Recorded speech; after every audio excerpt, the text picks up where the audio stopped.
Hello बच्चों, let's read the question. The question says the polynomial fx leaves the remainder 10 and 14 respectively when divided by x minus 3 and x minus 5. Find the remainder when fx is divided by x minus 3 and x minus 5. Option A 2x plus 6, option B 2x minus 4, option C 2x plus 4 and option D 2x minus. यहाँ पे हमें दो reminders दिए हुए हैं 10 and 14 और condition दी हुई है कब कब आएंगे ये रिमाइंडर्स, जब हम x माइनस 3 से डिवाइड करेंगे fx को और x माइनस 5 से डिवाइड करेंगे तो हमें 14 मिलेगा। यहाँ पे जो की कॉन्सेप्ट हम यूज करेंगे वो है फैक्टर थ्योरम का। तो फैक्टर थ्योरम हमारी क्या कहती है? Factor theorem, if fx is divided by x minus a, then remainder is fa. And second part हम रिमाइंडर थ्योरम से रिलेटेड यूज करेंगे जो कि होता है dividend is equal to divisor into quotient plus remainder. तो इन दो की कॉन्सेप्ट का यूज करेंगे। तो यहां हमारा fx है। अब इस fx को हम डिवाइड कर रहे हैं, पहले डिवाइड कर रहे हैं x माइनस 3 से, इसको इक्वल टू 0 पुट करते हैं, x की वैल्यू क्या आ गई 3। तो हमें रिमाइंडर कैसे मिलता? अगर हम इसमें x की जगह 3 पुट करते तो f3 is equal to already दिया है remainder, that is equal to 10। Similarly second के लिए हम करेंगे, यहाँ पे दिया है x माइनस 5, इसको 0 के इक्वल पुट करते हैं अपने डिवाइजर को, तो x इज 5। तो यहाँ पे बोला है जब अगर हम x माइनस 5 से कर रहे हैं तो रिमाइंडर हमारा क्या आ रहा है 14। ये दो चीज मिल गई, इनको हम पुट कर लेते हैं 1 एंड 2।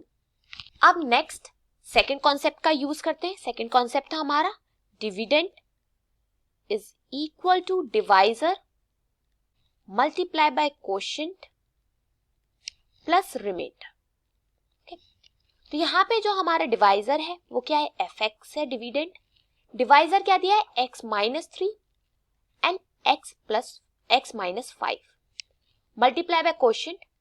रिमाइंडर को हम लिख लेते हैं ax प्लस b के टर्म में, ये हमारा रिमाइंडर हो गया। अब हम 1 बाय 1 x की वैल्यू पुट करते हैं। अगर हम x यहाँ पे लेते हैं 3 तो ये हमारी क्या हो जाएगी f3, और यहाँ पे क्या हो जाएगा 3 माइनस 3 0, तो ये वाली पूरी टर्म 0 हो जाएगी। हमारे पास बचेगा यहाँ पे 3a प्लस b, और f3 की वैल्यू कितनी थी 10, तो 10 equals to 3a plus b। ये हमने कहाँ से लिए वैल्यू?